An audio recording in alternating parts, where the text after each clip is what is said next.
Chapter 85, Academy Politics, Legends of the Frozen Game Book 2, Act 3, Date 3/31/80. Second Quarter. Chalice Theocracy. Aris went to his classes like clockwork each day, blending into the next with brutal routine. The academy halls smelled of incense and chalk dust. Morning lectures on divine theory, afternoon sparring with Auric in the training yard, evening duels that left him bruised and gasping. He was climbing ranks, slowly, painfully, but climbing. That week had scheduled fights against both Sliver and Auric. He'd been preparing for days, brewing extra potions, practicing his new combinations. Solar flare into light missile volleys. Radiant thread to drain stamina. Each technique refined through repetition until his muscles moved before his mind caught up. He stood in the great hall checking the dueling board for his match time. Students crowded around him, voices echoing off marble walls. Then an academy official appeared, a middle-aged priest with graying hair and the emblem of the chalice stitched prominently on his robes. He cleared his throat and the hall went quiet. Attention students. Due to academy business, some matches have been postponed. Those scheduled against top 10 ranked students will be rescheduled accordingly. Murmurs rippled through the crowd. Aris felt his stomach drop. He pushed forward. Sir, there weren't going to be any postponements. Does that mean we win by default? The official looked at him with barely concealed irritation. No student. Since it's academy business, the matches will simply be moved to later dates. No points awarded. But that is all. The official turned and left, robes swishing. Aris cursed under his breath loud enough that a few nearby students glanced at him. He turned and headed straight for his basement lab. His hands trembled with frustration. Those points could have moved him up significantly. Later that day, he checked the updated schedule. His fight with Auric had been postponed to next week, but Sliver's match? Postponed to the last day of the last round of matches, the very final slot. of course, they're protecting the top ranks, keeping them from fighting until everyone else is exhausted. Politics. You expected fairness in a theocracy. Aris didn't answer. He lit the cauldrons and began brewing, channeling his anger into precise movements. Days passed. Aris noticed he was seeing Lyra less and less.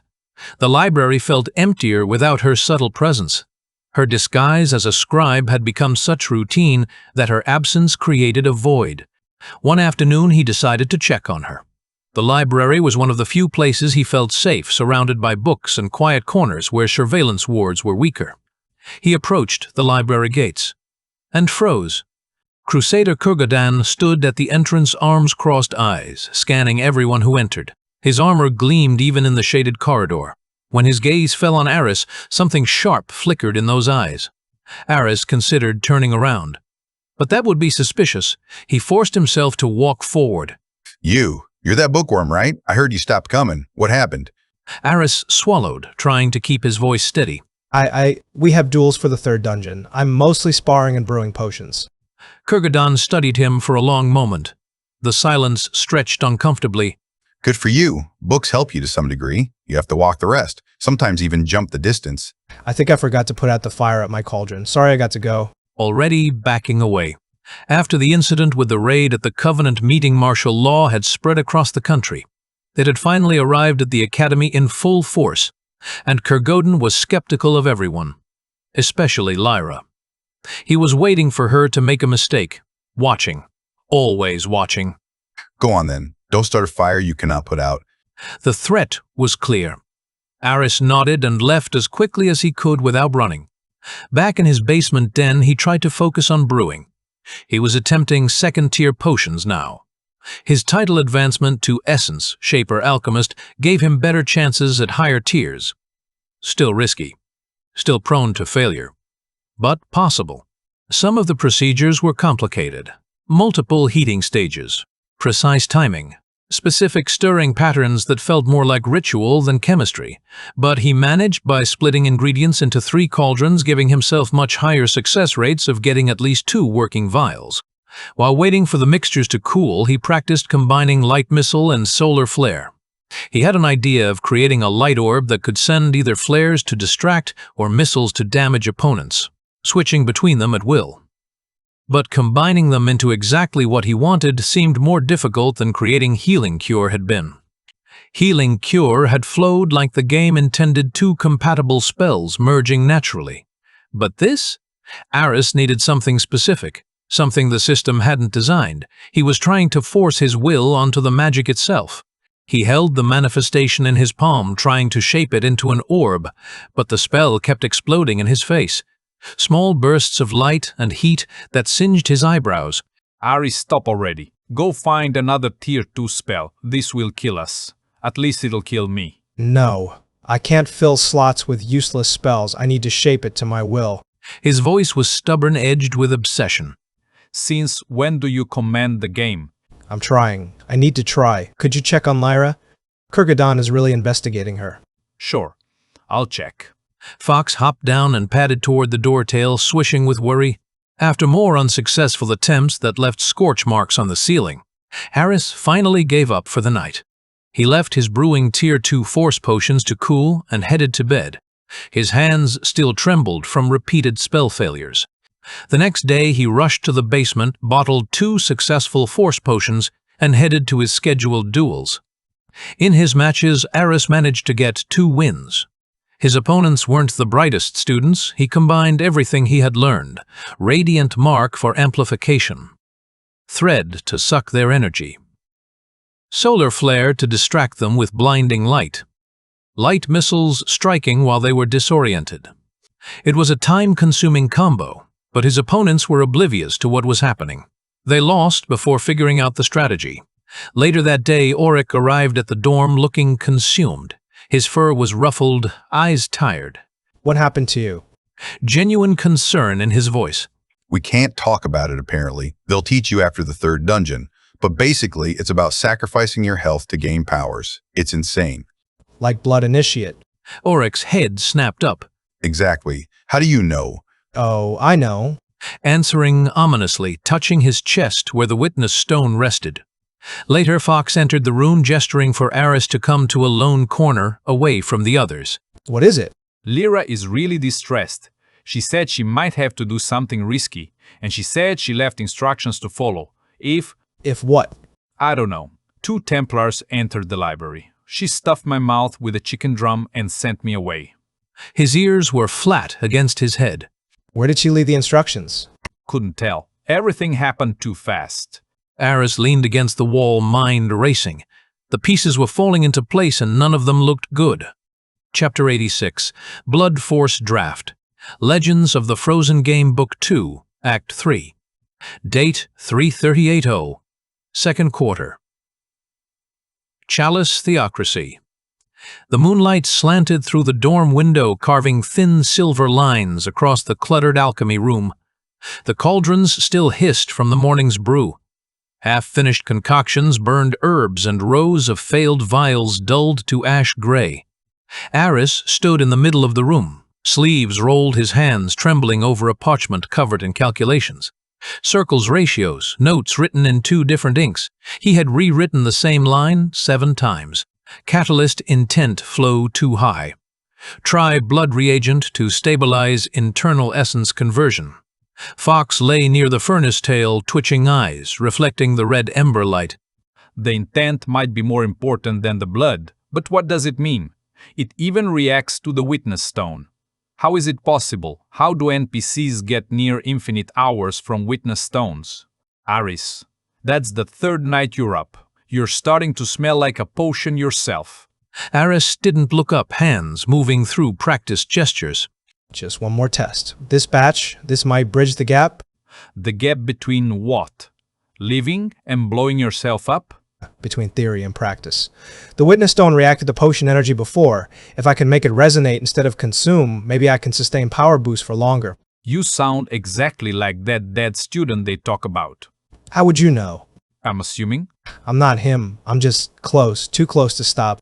He picked up a silver scalpel, nicked his thumb, and let a single drop of blood fall into the mixture. The moment it touched the cauldron, the liquid shimmered crimson and gold. Mana veins rippled across the surface like molten lightning.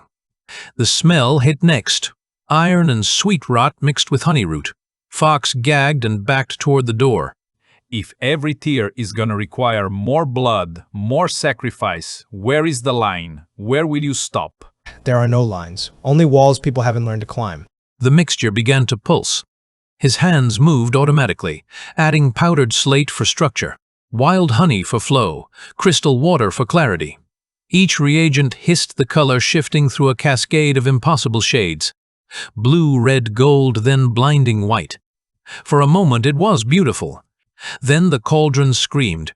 Light erupted from it, a violent pulse that rattled the shelves. Glass cracked.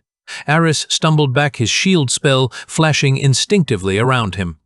When the glow dimmed, the mixture had solidified. No longer liquid, but a thick, shimmering gel faintly humming like a heartbeat. Aris stared wide-eyed.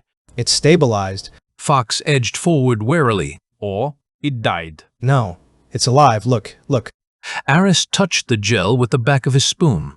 It vibrated faintly, golden ripples spreading outward. He grinned. An exhausted, half-mad grin. This is it. Blood Force draft. I did it. Fox's ears flattened. You named it already? Aris corked the substance into a vial, his reflection warping in the liquid light. This isn't just a potion. It's energy crystallized. A compressed mix of force and blood essence. In theory, it should double the output of a Tier 2 force potion for a short time. In practice? Aris shrugged. There's only one way to find out. Before Fox could stop him, Aris took one ladle of gel and downed it. The world exploded. Not outward, but inward. His veins lit like molten rivers. Every breath burned. Every heartbeat thundered. The room's colors sharpened each hue, too vivid, too alive. Gris. His voice warped and distant. Aris staggered, clutching the table, laughing through clenched teeth. It works. Look at this, my power flow. It's perfect. The resistance is gone. I can see it. See a path to convergence. What are you babbling? He raised his hand.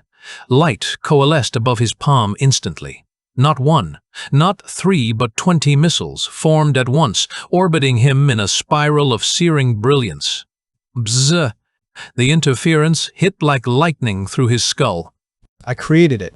Radiant convergence. Then the pain hit. The glow in his veins flared white-hot, his breath hitching. He fell to one knee, sweat pouring. No. I can handle this. A violent pulse erupted from his chest. The witness stone in his pocket flared in response, absorbing stray light until the entire room dimmed. Aris gasped. The stone pulsed again, its internal rune rearranging a new symbol, glowing faintly. Then everything went black. When he woke, he was lying on the cold floor. Fox had dragged him to the corner, a wet cloth on his forehead. You were burning up. You screamed for a full minute. I thought your blood was going to boil. Aris's throat was dry, but his eyes were bright with feverish excitement. It worked. You nearly died. Fox, do you realize what this means? The witness stone didn't reject the fusion. It adapted to it. That means the system, the rules, they're flexible. They're lethal. Aris forced himself to sit up, grimacing. The ladle he'd downed had spilled during his collapse. It still glowed faintly where it had hit the floor. A scorch mark, but also a rune. A simple circle pulsing softly. He touched it with 2 fingers. It responded to his touch. Don't. It's residual mana resonance. This shouldn't even exist after detonation. It means my essence mixed properly with blood energy, but the strain was too much. Our essence. You're dragging me with you every time you go half mad. One time I wish Lyra was here. You're playing with forces you don't know, kid. After the game controller was taken from the hands of creators who is dictating outcomes of your stupid experiments. Aris ignored him, pulling himself up by the edge of the table. His body hurt all over, but his mind felt sharper than it had in months. I need to refine it, stabilize with different ingredients, replace honey root with wild marrow root, slow the reaction and make actual potion, not jello. You mean make another one? A safer one, a better one. This could change everything. Or it'll change you into ash. Aris chuckled darkly. If that's the price, so be it. He began scribbling notes again, calculating half-remembered ratios while his fingers still trembled from the strain. Hours passed. The candles burned low. Outside, storm clouds gathered. Rain pattered against the academy's marble walls. The whole world quieted, save for the drip of condensation from the ceiling. Aris leaned over a new cauldron, every motion measured, the process repeated. Careful, methodical, obsessed. Only this time he added the blood drop with a sliver of glowing dust scraped from his witness stone. The result was subtle. No explosion, no screaming light, just a potion that looked like every other one. Aris smiled faintly. Good. Controlled. He poured it into vials, sealed them, and sat back exhausted. He laughed quietly to himself, the sound brittle and hollow. See, Fox, even the world agrees with me. Fox yawned, too tired to argue. If you're wrong, I'll sell your bones for reagents. Fair. Just make sure to label the jars correctly. He leaned back, staring at the faint blue glow of his vials. But somewhere beyond the alchemy room's heavy door, a shadow moved. Footsteps paused. A whisper barely audible. We should take him too. The door creaked shut again, silent as a knife sliding from a sheath. Aris never heard it. He was too busy sketching new diagrams, circles merging with triangles, spells folding into potion symbols. He wrote in his notebook, solar flare plus light missile equals radiant convergence, created, but unlike my other spells, I need to practice holding and controlling the globe and aiming my flares. Stabilization reagent of the enhanced Tier 2 force draft, witness stone dust, risk factor manageable. The candlelight flickered, the witness stone shimmered, and Aris, smiling through the exhaustion, whispered to himself, If the stupid game designer lost his system, I'll rewrite it. I'll rewrite it until it sings my name. Chapter 87. The Inquisitor's Mark. Legends of the Frozen Game Book 2, Act 3. Date 3/31/80, second quarter. Chalice Theocracy. The rain had not stopped since dawn. Gray light filtered through stained glass windows, painting the Academy's corridors in rippling streaks of gold and blood. The colors shifted as clouds moved outside, creating patterns that felt almost alive.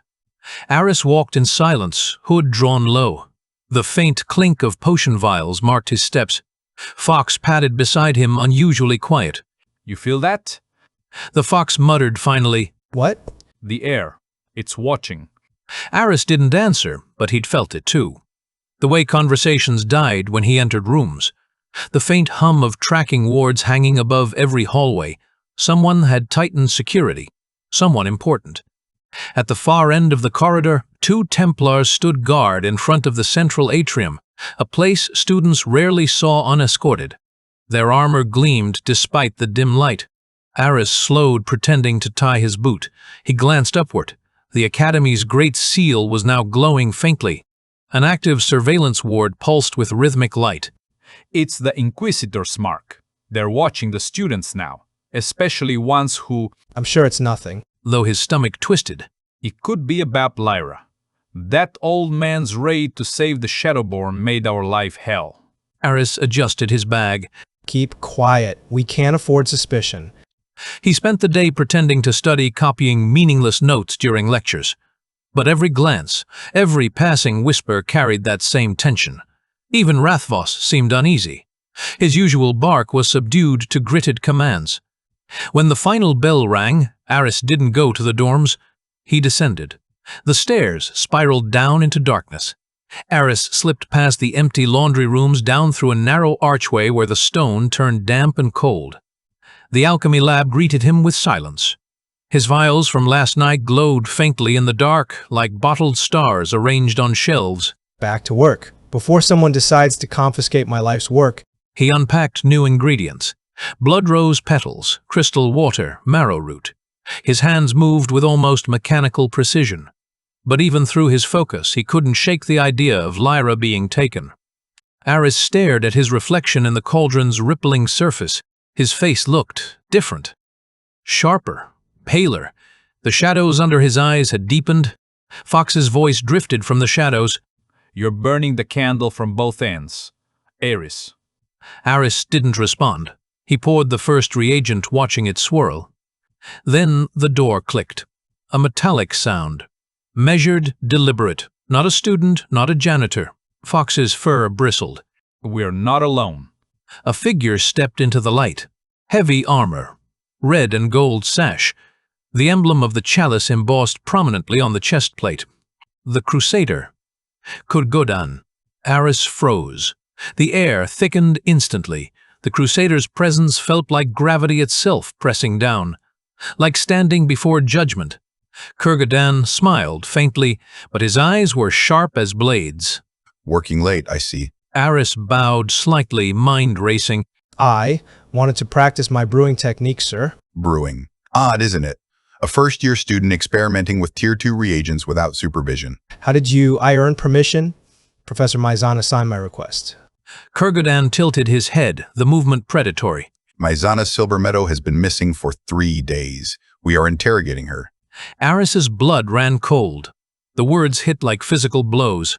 Oh, we're so dead. Kurgodan circled the table, eyes lingering on the glowing vials. Each step deliberate.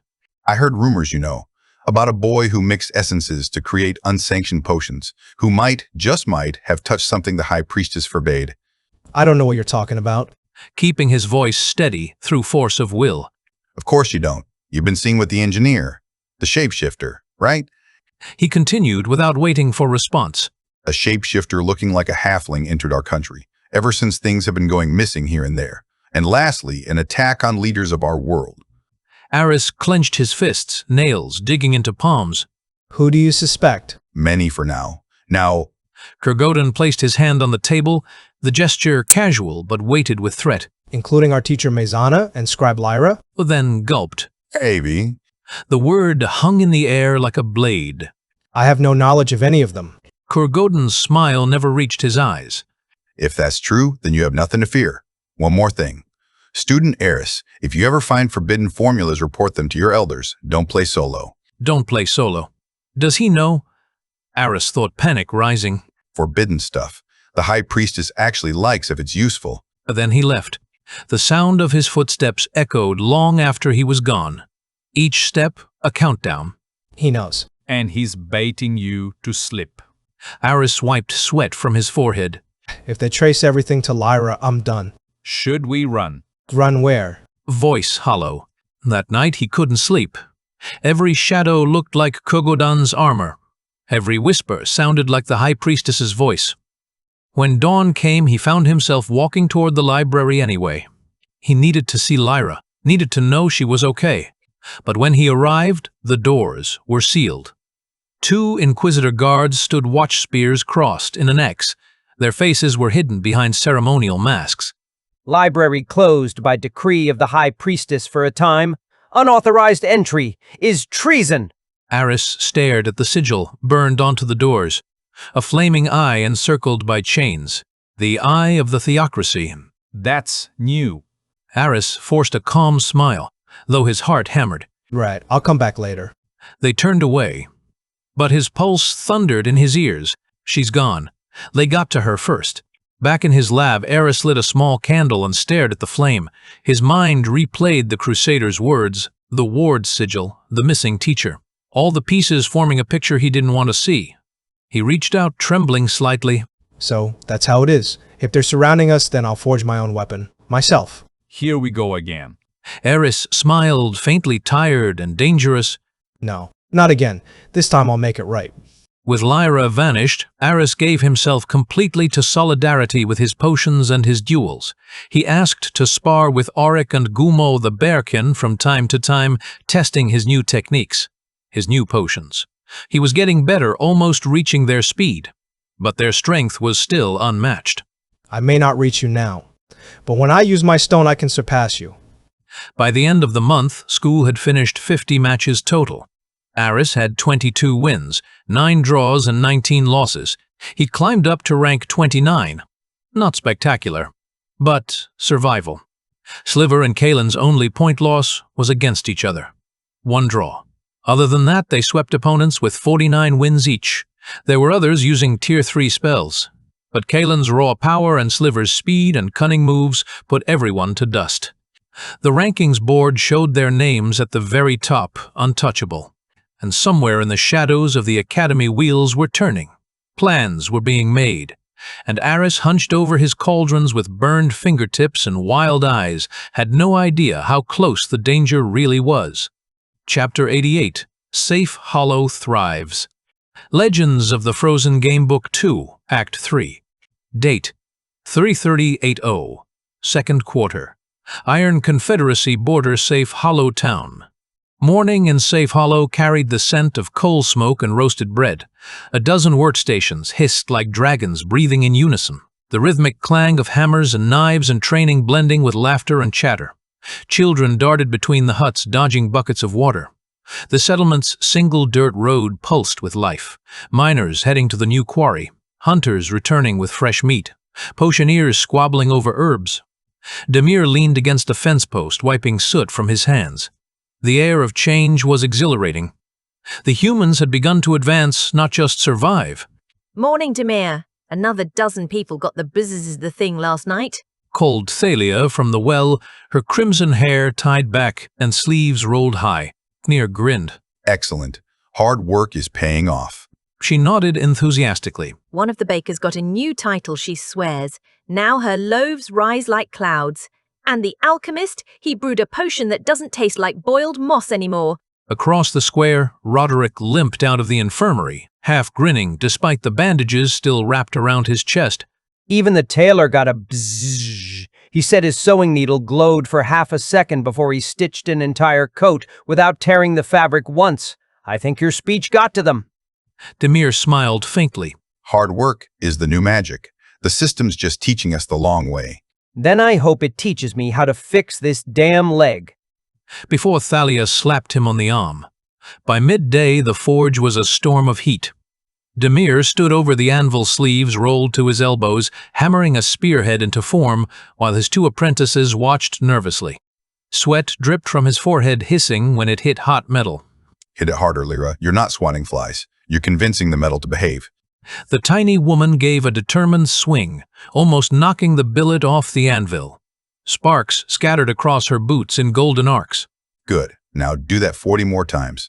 Her groan was drowned by the clanging around them. Hammer dropper Arlo, the taller apprentice, laughed through his soot-covered beard. At least you didn't drop it this time. Safe Hollow's forge had become a meeting point. People lined up daily for tools, armor advice. The miners wanted sturdier picks. The guards begged for better shields. Even the cooks requested sharper knives. But Demir had a plan to make a proper hammer and forge area.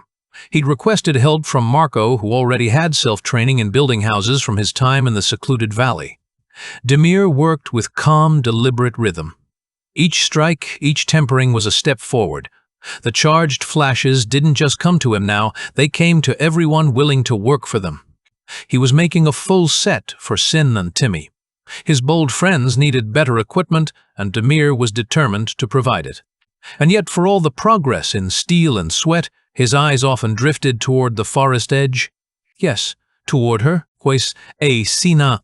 The giant silver wolf had been seen 3 times this week, usually at dawn, prowling just beyond the palisade, watching the humans with the calm arrogance of a queen inspecting peasants.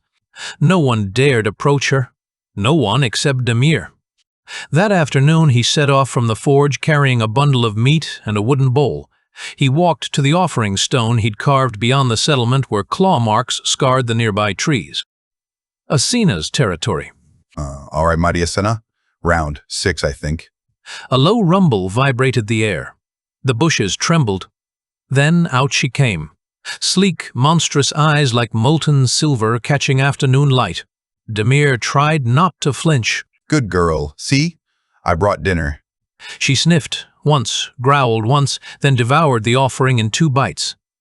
When Demir cautiously sat on a rock nearby, she turned, glared, and flopped to the ground with her back facing him. Okay, I'll take that as a maybe. Over the next days, his attempts to tame her became the settlement's favorite gossip topic. Marvin and the hunters often found him standing stiffly a few meters away from the wolf holding absurd gifts.